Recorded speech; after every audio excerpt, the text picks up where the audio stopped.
નમસ્કાર દર્શક મિત્રો, અમારી ચેનલમાં આપનું હાર્દિક સ્વાગત છે। મિત્રો, રવિવારના દિવસે કરો આ 15 ઉપાય। મિત્રો, આપ સૌ જાણતા હશો કે રવિવાર એ સપ્તાહનો પ્રથમ દિવસ છે, જે ભગવાન શ્રી સૂર્યનારાયણ અને સમર્પિત છે। આજે આપણે જાણીએ કે રવિવારે કયા ઉપાયો કરવાથી ભાગ્ય ચમકી ઉઠે છે। તો મિત્રો, વિડીયો શરૂ કરીએ તે પહેલાં વિડીયોને એક લાઇક કરી દેજો અને ચેનલને જરૂરથી સબસ્ક્રાઈબ કરી દેજો।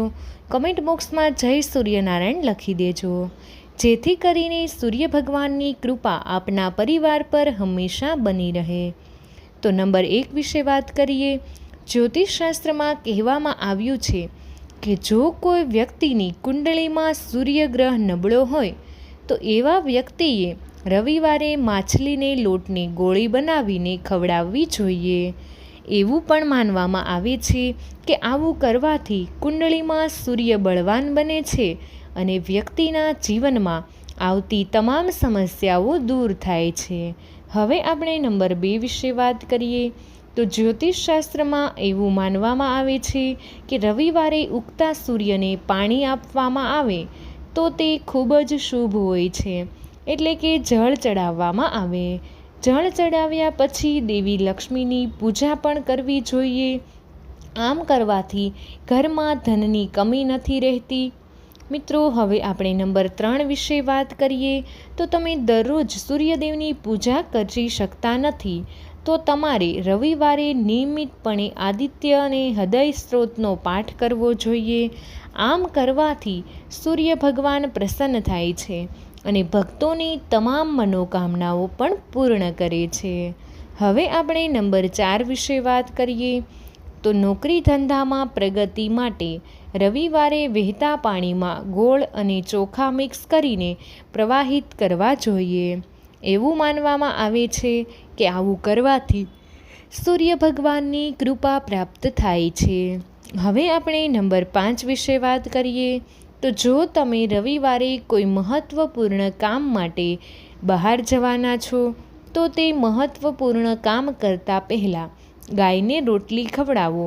તેનાથી તે કાર્યમાં તમને ચોક્કસપણે સફળતા મળશે। હવે આપણે નંબર 6 વિશે વાત કરીએ।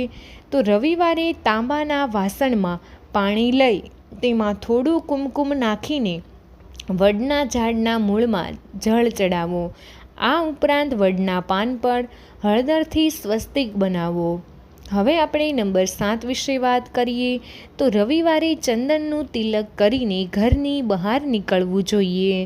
માનવામાં આવે છે કે આ પ્રકારે કરવાથી જે પણ કામ માટે તમે બહાર જાઓ છો તો તે કામ અવશ્ય તમારું પૂર્ણ થશે। રવિવારે લાલ રંગના કપડાં પહેરવા તે શુભ માનવામાં આવે છે। દાન કરવા માટે રવિવારનો દિવસ સર્વશ્રેષ્ઠ માનવામાં આવે છે। આ દિવસે સૂર્યદેવતાને પ્રસન્ન કરવા માટે ગોળ, દૂધ, ચોખા અને કપડાનું દાન કરો। આ પ્રકારે કરવાથી કોઈ પણ કામમાં અડચણ આવતી નથી અને સફળતા પ્રાપ્ત થાય છે।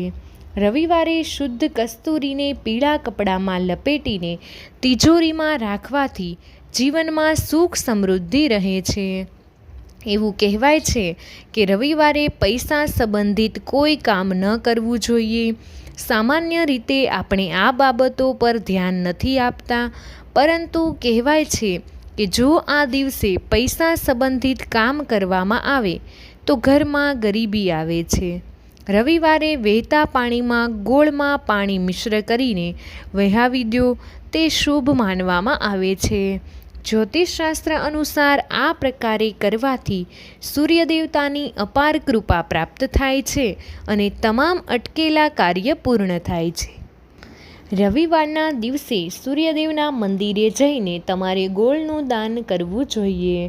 જો તમારા ઘરની આસપાસ કોઈ સૂર્યદેવનું મંદિર ન હોય તો તમે હનુમાનજીના મંદિરે પણ આ ગોળનું દાનને કરી શકો છો।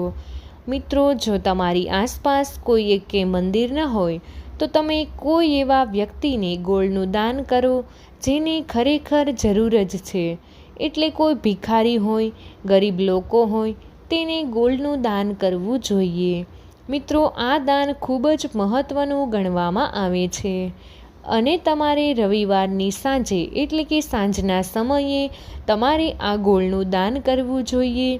રવિવારે સવારે એક તાંબાના લોટામાં પાણી, ચપટી ગોળ મસળીને સૂર્યનારાયણને ચડાવો. જેની કુંડળીમાં 5મું સ્થાન ડિસ્ટર્બ છે, શુક્ર, રાહુ, કેતુ જેવા શનિ જેવા ગ્રહ બેઠેલા જે 5મા સ્થાનમાં એ વ્યક્તિએ આ દિવસે ઘઉં, ગોળ અને તાંબાનું વાસણ દાન કરવું જોઈએ.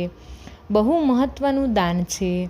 હવે આપણે નંબર 14 વિશે વાત કરીએ તો રવિવારના દિવસે ઘઉં, ગોળ અને તાંબાનું વાસણ દાન કરવાથી અને લાલ કલરનું કપડું દાન કરવાથી સૂર્યગ્રહ મજબૂત બને છે. હવે આપણે નંબર 15 વિશે વાત કરીએ તો રવિવારે 400 ગ્રામની માત્રામાં ગોળ લઈને માથા પરથી ઉતારી પાણીમાં વહેવડાવી દો. સારું ફળ મળશે.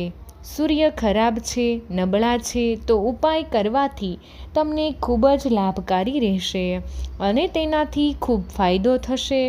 રવિવારના દિવસે આંધળાને ખાવાનું આપો, તેનાથી પણ તમને ખૂબ જ ફાયદો મળશે.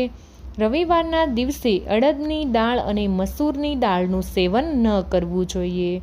તો મિત્રો, માહિતી પસંદ આવી હોય તો અમારી ચેનલને જરૂરથી સબસ્ક્રાઈબ કરી લેજો અને વિડીયોને લાઈક કરી દેજો.